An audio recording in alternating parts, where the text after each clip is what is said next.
अखिलेश यादव जी।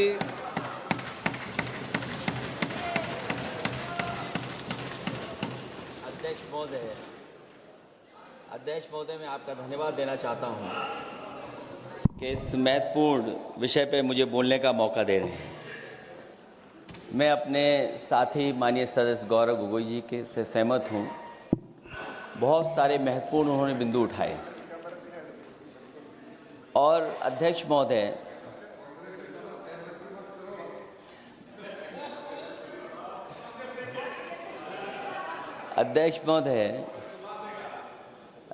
मुझसे ज़्यादा मेरे रिश्ते शायद हमारे विपक्ष के लोग ज़्यादा जान रहे हैं और जितना विपक्ष के लोग नज़र रखेंगे, मैं समझता हूँ उतना रिश्ते और मजबूत हो जाएंगे।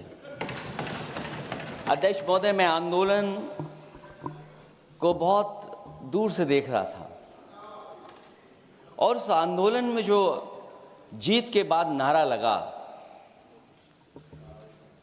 एक नारा लगा अध्यक्ष महोदय, सरकार के खिलाफ नारा लगा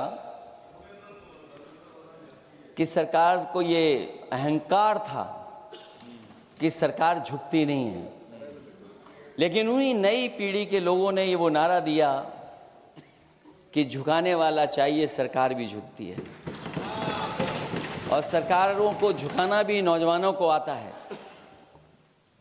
सरकार झुकी और स्वीकार किया उन्होंने।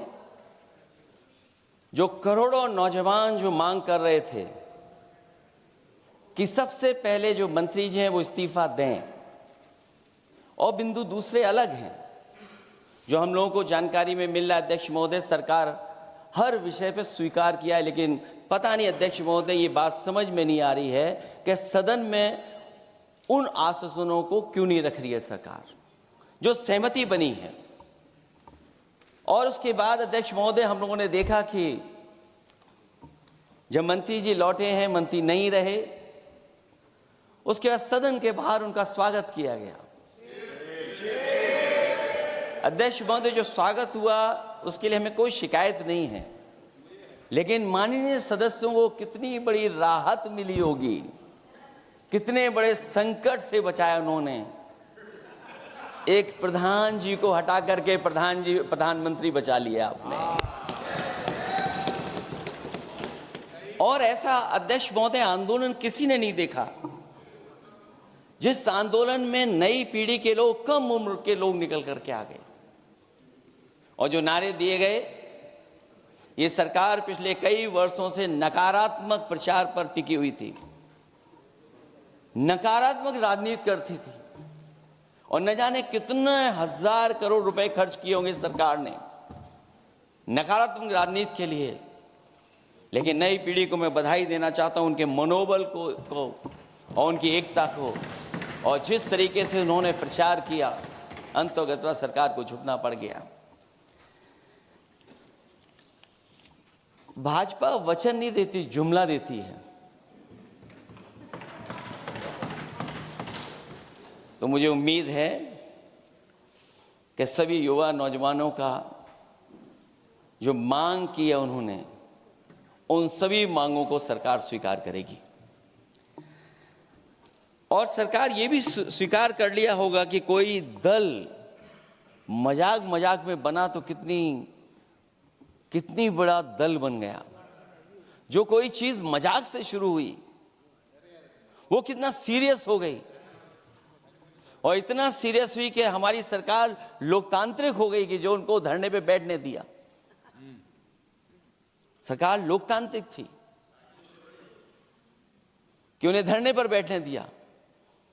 हमने वो भी समय देखा है कि जहां पर धरने पर नहीं बैठने दिया, वर्षों वर्ष लोग बैठे रहे धरने पर, उनकी सुनी नहीं गई। इसी दिल्ली को घेरा था किसानों ने, और सरकार को लगा कि चुनाव आ गया तो सरकार ने तीनों काले कानून वापस ले लिए। जब सरकार घबरा जाती है, डर जाती है, तो सरकार स्वीकार कर लेती है। इसीलिए वो नारा मुझे अक्सर याद आता है कि झुकाने वाला चाहिए, सरकार भी झुकती है। जो विषय लाया गया है कि prevention of unlawful means act, सरकार को कम से कम ये बताना चाहिए था कि 2024 में जब ये लेकर के आए थे तो आज 2026 में कैसे पेपर लीक हो गया। और केवल गिनती के 1-2 पेपर लीक नहीं हुए हैं, ये ऐसा आंदोलन रहा जिसमें माँ बाप और नई पीढ़ी के लोग सब जुड़ गए। अगर हम ये माने कि 20 लाख बच्चों ने परीक्षा लिखी थी और उनके घर परिवार के सदस्यों को हम इसमें जोड़ दें, दादा दादी, माँ बाप और परिवार का कोई सदस्य, तो 5 लोग प्रभावित थे। और 5 गुना 20, 1 करोड़ लोग नाराज हुए सरकार से। और अक्सर हम पॉलिटिकल लोग हैं, हम लोग जानते हैं जब कभी आंदोलन करते हैं तो कितनी तैयारी करानी पड़ती है, गाड़ियों का इंतजाम, खाने का इंतजाम और इंतजाम। लेकिन ये पहला आंदोलन देखा कि जिसमें माँ बाप भी जुड़ गए और कहा कि जाओ बच्चों आंदोलन करो, हम आपके साथ हैं। ये पहला आंदोलन ऐसा देखने को मिला है। और केवल दिल्ली में नहीं हुआ ये, केवल दिल्ली में नहीं हुआ ये। अगर ये बात गलत है, अगर ये बात अध्यक्ष महोदय गलत लग रही है तो देश के होम मिनिस्टर साहब को ले आइए, वो सब एक्सप्लेन कर देंगे।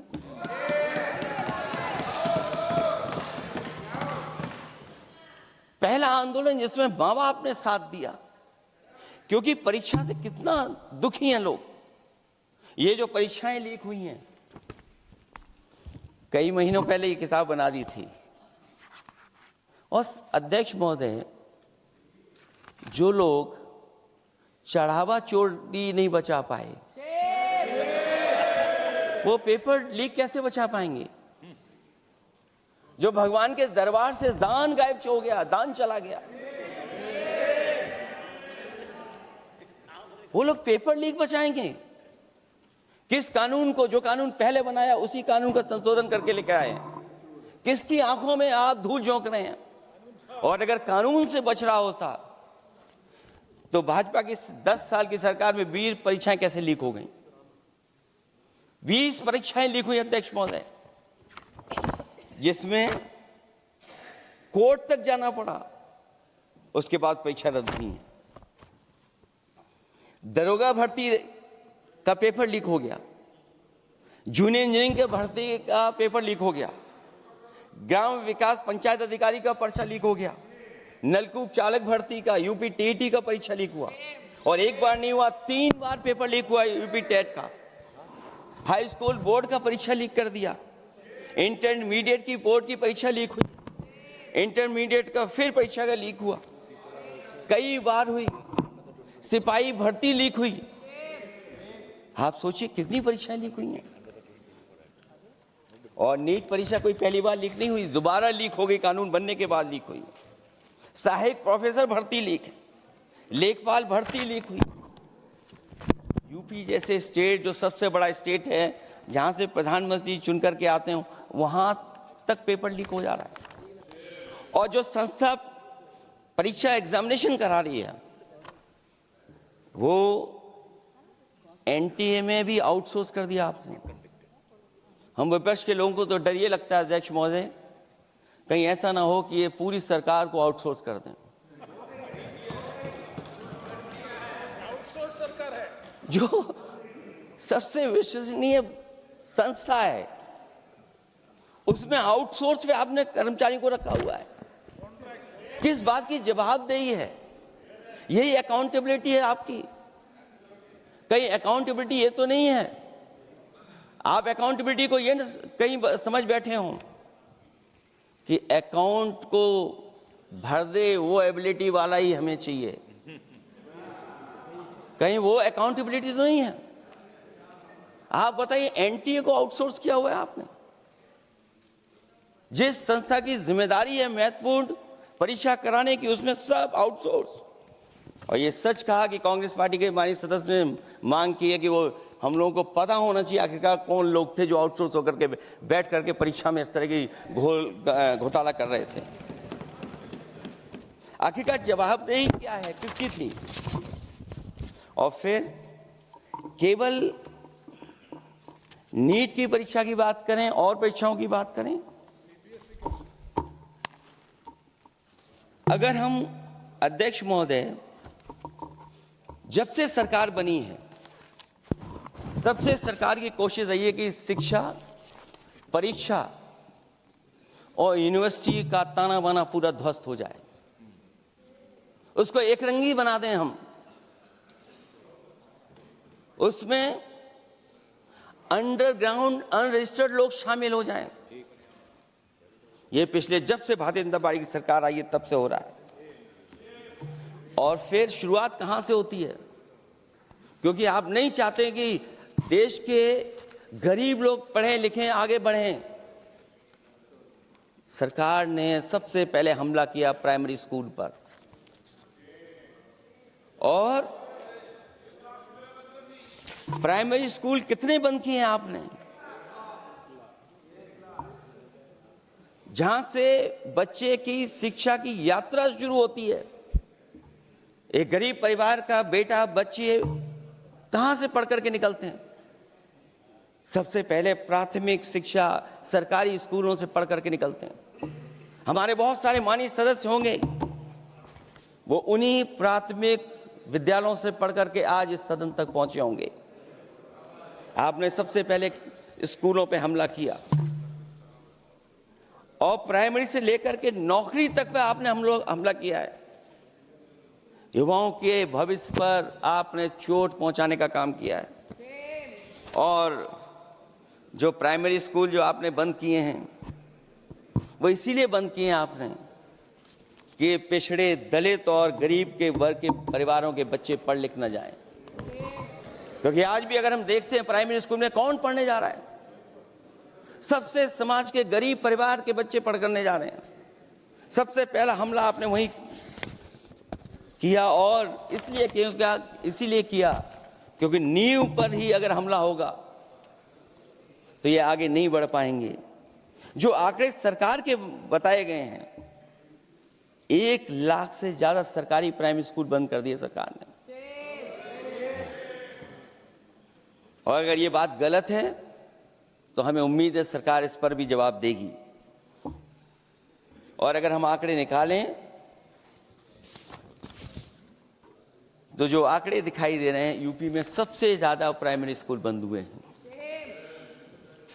और ये सरकार के आंकड़े हैं कि 7 लाख से ऊपर विद्यालय थे जो अब 6 लाख रह गए हैं।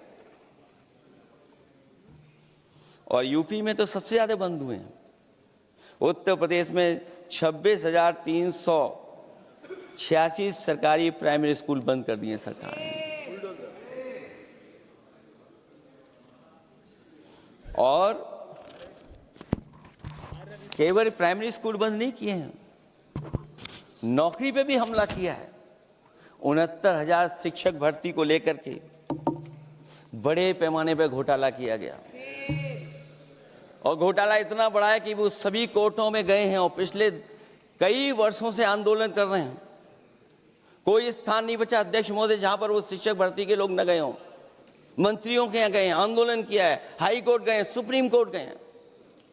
लेकिन देखिए सरकार भी कमाल की है कि सरकार उनको नौकरी नहीं देना चाहती। और इसलिए नौकरी नहीं देना चाहती है क्योंकि उन्होंने भर्ती गलत की है, और भर्ती में जिन लोगों का अधिकार छीना है वो सबसे ज्यादा पिछड़े और दलित परिवार के बेटे, जिनका अधिकार इस सरकार ने छीना है।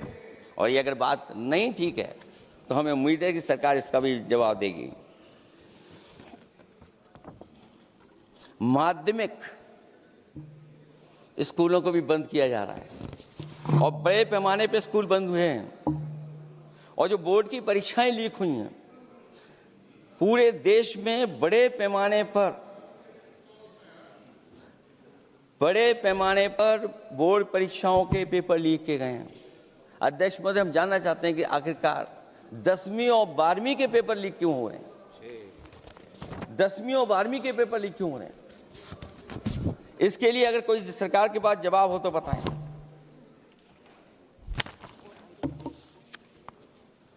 और जो बच्चों ने जान दी है नीट की परीक्षा में, जब परीक्षा का पेपर लीक हो गया है, अध्यक्ष महोदय, मैं अपनी तरफ से, पार्टी की तरफ से और सभी की तरफ से उन्हें श्रद्धांजलि देता हूं। और हमें उम्मीद है कि सरकार उन बच्चों की मांग मानेगी जिन बच्चों ने ये शर्त रखी है कि उनके परिवार के लोगों को 1 करोड़ मुआवजा दिया जाए।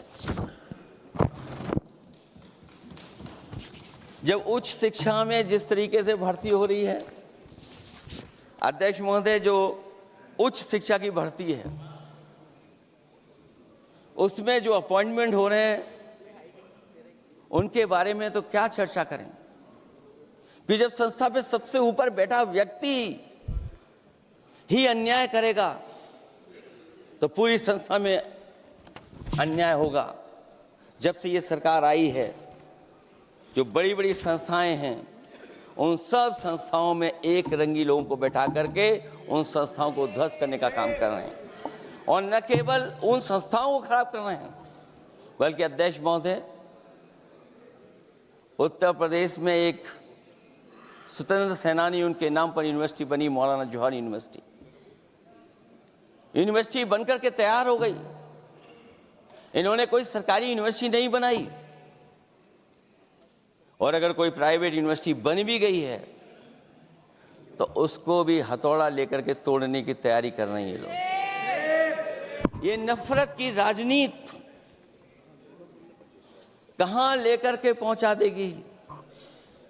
और जब से बीजेपी की सरकार आई है तब से नफरत की राजनीति और दूसरे लोगों के साथ किस तरह का व्यवहार हो रहा है, उन्हें कहीं भी न्याय तक नहीं दिला पाई सरकार। और जब नौकरी की बात आ जाए तो अध्यक्ष महोदय, अग्निवीर भर्ती में भी जो हर साल में कितनी भर्ती होती थी, कभी 80,000 भर्ती हुआ करती थी, अब भर्ती केवल 10,000 हो पा रही है। आखिरकार अध्यक्ष महोदय, सरकार नौजवानों की पढ़ाई और नौकरी पे हमला क्यों कर रही है, और नौकरी पे हमला क्यों हो रहा है? जब आप ये कहते हैं कि हमारे नौजवान हमारी डेमोग्राफिक डिविडेंड बन करके आए हैं, कहीं यही नौजवान हमारी आपदा न बन जाए, इसके बारे में भी सरकार को सोचना चाहिए। और मैं ये जरूर कहना चाहता हूं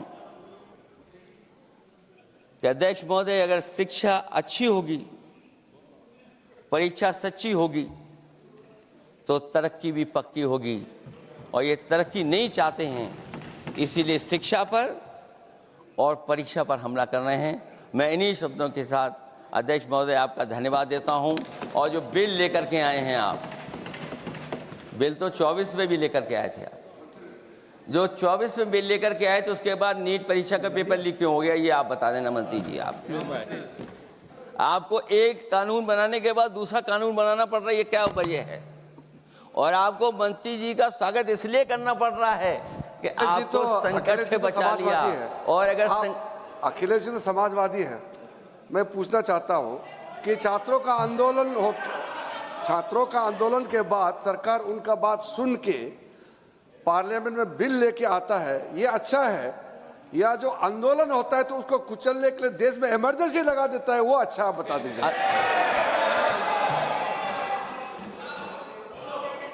अध्यक्ष